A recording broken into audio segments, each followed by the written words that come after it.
Planar drivers are becoming popular among IEM manufacturers. First, we had the amazing tin HiFi P1 and P2 series of planar driver IE-Ms. Then we got the timeless from 7Hz followed by Shure's S12. All of these IE-Ms became a huge success. Today, we are announcing a brand new planar driver IE-Ms, the all-new Muse HiFi Power. It adopts a newly developed high-efficiency 14.5mm planar driver. Muse HiFi Power delivers transparent sound with accurate imaging and low distortion with the help of a flat diaphragm, asymmetric magnetic circuit, and a custom-developed acoustic structure. The ear cavities for Muse HiFi Power have exquisite looks and appearance. They look like a gem, crafted with a high-precision CNC machine metallic frame, combined with a medical-grade 3D printed cavity that also boasts beautiful hand-painted faceplates. Muse HiFi Power is launched worldwide at just $199. One thing that stuck out to me about the Power is its size and weight ratio. These are large in ears, some of the largest I've seen, yet they're also some of the lightest. The 3D printed housing is a semi-opaque bourbon with a copper-lined backplate resembling dunes in a desert. The bulky housing did end up causing discomfort the longer I wore them, but this was only a minor inconvenience. The Power features a flat diaphragm planar magnetic driver.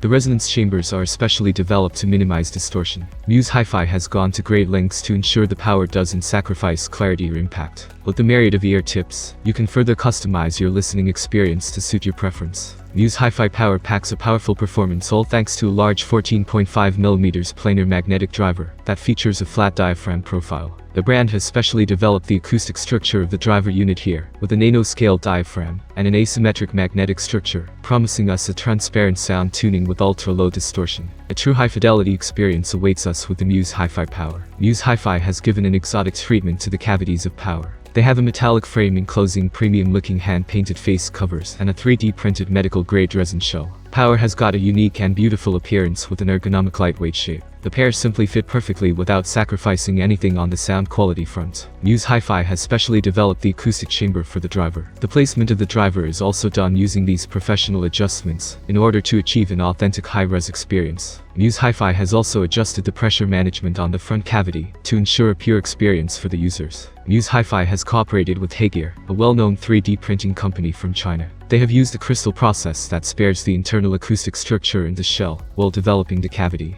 The Muse HiFi Power shell is developed especially to get the best out of the planar magnetic driver. The Power's stereo field doesn't overstate its depth, inhabiting a nice space between exaggerated and understated. While it doesn't create an incredibly vivid 3D space, I still felt good separation and impressive width from these. The soundstage is subtle, but what it presents has some serious depth and nuance to it. The Power's lows are a fascinating balance between impact and subversion. Hits and subs were present, and had the necessary punch, but also didn't feel omnipresent. This is a very complicated balance to pull off, and I almost wish they had more presence at times, but not to sacrifice the Power's precision. The mids feel relatively flat and do a good job supporting and bringing out the best in the other ranges. I found that some lead instruments could have had more articulation, but what they slightly lose in bite and impact, they make up for in clarity and detail. I could hear so many parts of the mix that I was unable to perceive in other IE-Ms. Higher percussive elements like hats and shakers have so much texture to them, and the complex curve affects everything differently, and does some elements justice more than others. The highs add to the subtle clarity by only slightly accentuating textures. I never felt like I was listening to highs. I was instead listening to supporting textures that enriched the sonic palette. It had just enough sharpness to still bring out some weight when it needed, but not enough to distract or add harshness to the overall spectrum. The Muse HiFi Power is something that doesn't try to appeal to everybody, and that is what makes it great. While it wasn't up to some of my preferences, the precision in its sound character and the ability to subtly blend makes it a great IEM for those who like a more relaxed listening experience. At $200, this IEM is a great addition to any audiophiles collection. I hope this video was helpful. If you liked it, subscribe to the channel. Have a nice day and see you soon.